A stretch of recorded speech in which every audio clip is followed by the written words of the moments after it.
Saludos amigos, bienvenidos una semana más a Granada por Derecho, un programa muy pequeñito, muy breve, pero que esperemos que tenga contenido para que sea bueno, interesante para vosotros, que al fin y al cabo es lo que pretendemos. Siempre abordamos cuestiones de actualidad, jurídicas, que puedan ser interesantes, como digo, para vosotros.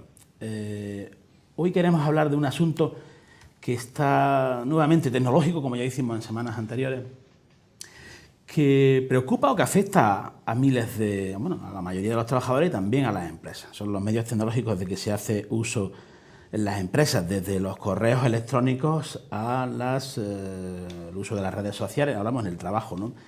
Las posibilidades que tienen los empresarios de regular esto, cómo conviene que se haga, las consecuencias civiles o penales o laborales que puede tener un uso, bueno, pues un uso que no sea lógico, como ahora dirá nuestro invitado, ¿no?, que hemos traído hoy, que nos ha querido acompañar, un colega que es Curro Rico, especialista en Derecho de las Nuevas Tecnologías, Derecho Digital, y al que ya le damos, sin más preámbulos, le damos la bienvenida a este programa. Curro, bienvenido y muchas gracias por estar aquí con nosotros. Gracias a ti por invitarme.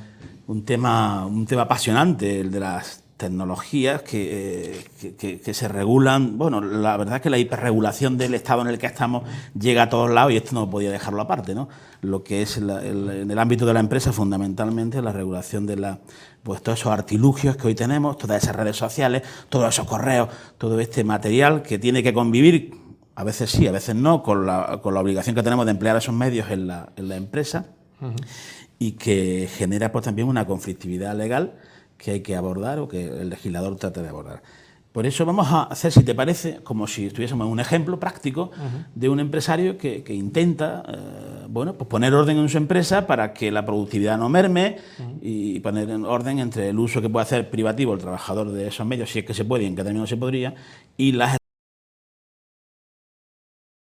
limitar, si ese uso afecta a la productividad y afecta a su negocio, pues es natural que quiera poner algún tipo de... Pues lo primero que tendríamos que ver es de qué medios tecnológicos estamos hablando. Bueno, en principio parece bastante obvio, ¿no? Pero estaríamos hablando de los ordenadores que hay en la empresa, y cuando se dice dispositivo tecnológico venimos a referirnos a cualquier dispositivo, un ordenador, una tablet, cualquier dispositivo tecnológico que pueda transmitir comunicación y servir como herramienta dentro del trabajo, ¿no? Teléfonos móviles privados o de la empresa, etcétera. Ahora, o sea que lo primero que tendría que hacer un empresario que quiere abordar esta situación o regularla internamente es hacer un inventario, un catálogo de esos... Es muy recomendable, sobre todo porque en algunos casos nos ha llegado alguna empresa preguntando si, bueno, si eso es necesario a partir de cierto número. La respuesta es, si tienes pocos, probablemente crecerás, es mejor tenerlos organizados al principio, entonces no hay ningún problema porque se asigna una numeración a cada dispositivo y se asigna un dispositivo a cada trabajador con una lista. Es bastante fácil posteriormente saber quién está utilizando por 1000 razones. Conveniente, pero no necesario. Pues no. Es conveniente hacerlo, es conveniente. Cuando vamos haciendo estas cosas, necesariamente vamos a afectar o vamos a tocar datos que pudieran ser susceptibles de protección.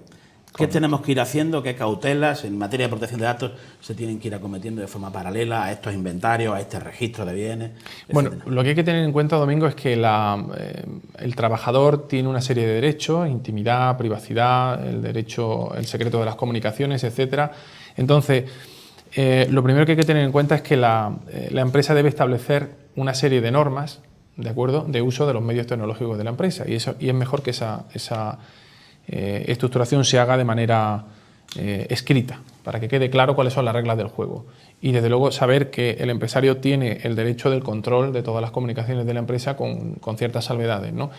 Entonces, ese control que se puede ejercer sobre esos medios, y esas normas tienen que ser claras, públicas, firmadas por parte del trabajador, si bien es cierto que ya la jurisprudencia ha dicho que no es imprescindible para determinadas cuestiones que la empresa le haga firmar, sino que si hay cuestiones lógicas como son que el absentismo, el trabajador sabe que no puede ni ausentarse ni física ni emocionalmente. Ni estar y no estar, ¿no? Efectivamente, si está mirando Twitter, Facebook y tal, está ausente. Igualmente lo mismo que si está fumando un cigarro en la calle, ¿no? Entonces todas esas normas tienen que estar más o menos recogidas, claras para las dos partes.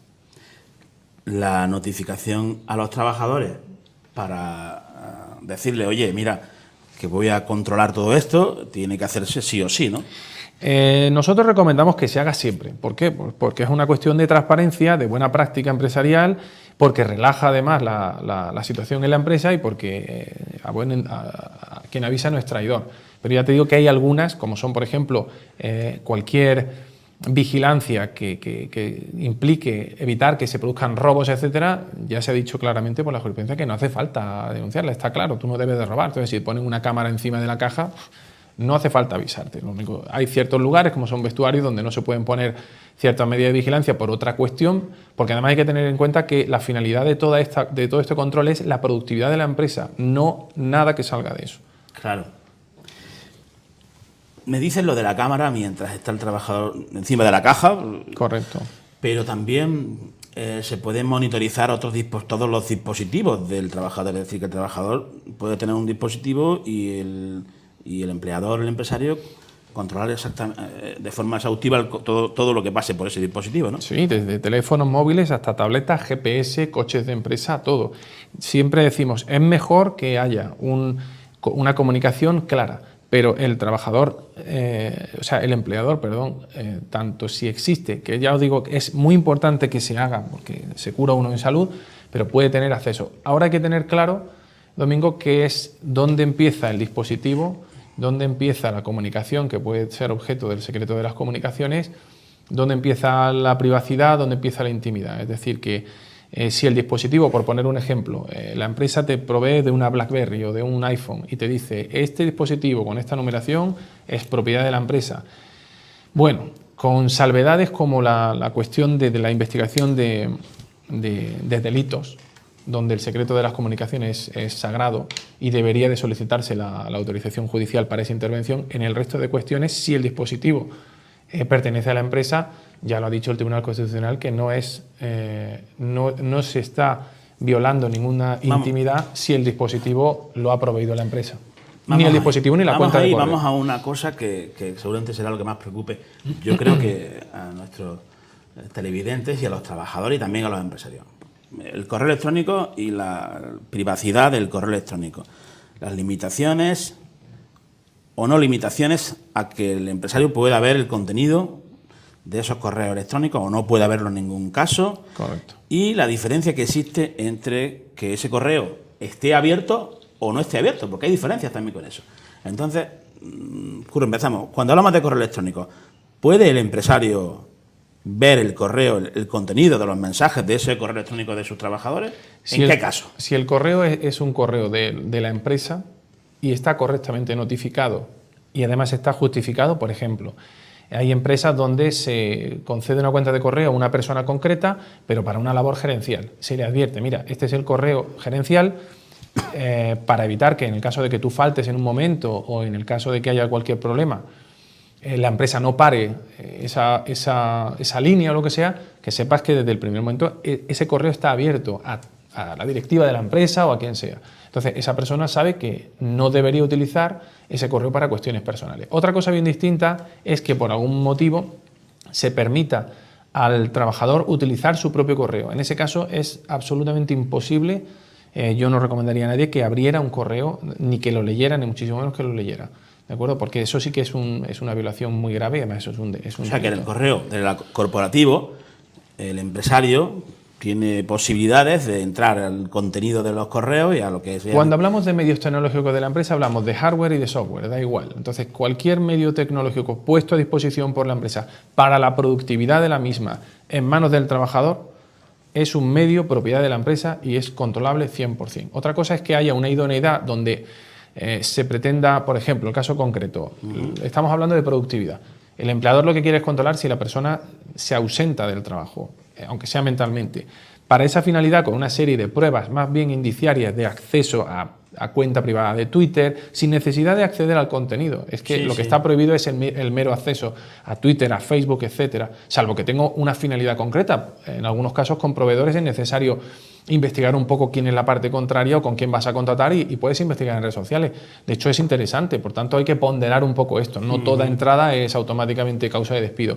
Pero sí que está claro que ese control que se realiza sobre la comunicación en sí, sobre los datos de comunicación, no sobre el contenido, es lo que el empresario tiene total facultad para llevar a cabo. Muy bien.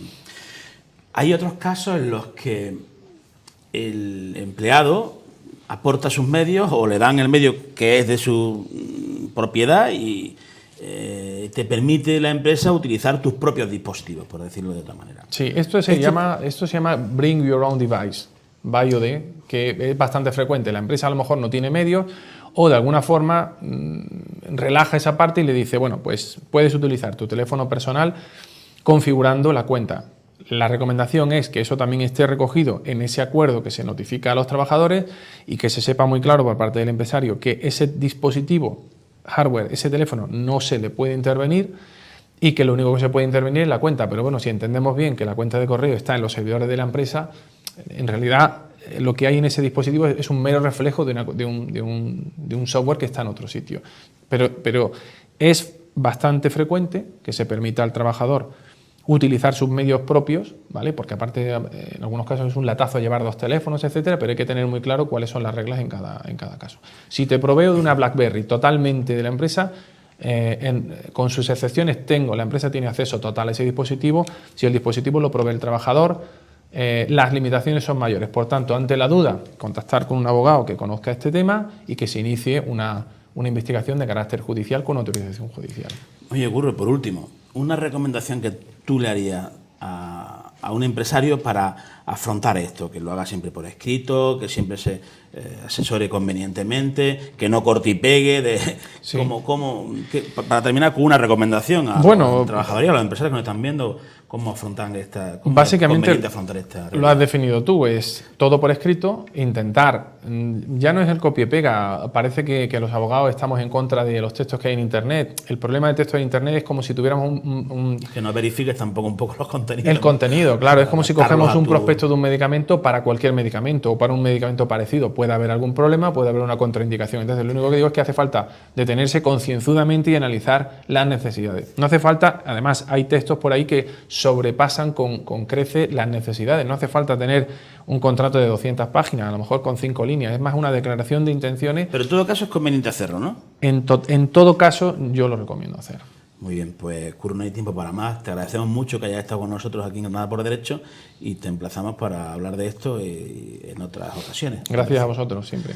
Pues como decimos, no hay tiempo para más. Eso ha sido todo por hoy. Nuevas tecnologías, que sigue siendo un campo muy importante que nos afecta a todos. Y por tanto, pues recurrentemente traeremos a compañeros como hoy Curro, especialistas en esta materia, para que sigan ilustrándonos y enseñándonos cosas que nos afectan desde el punto de vista jurídico en nuestro día a día.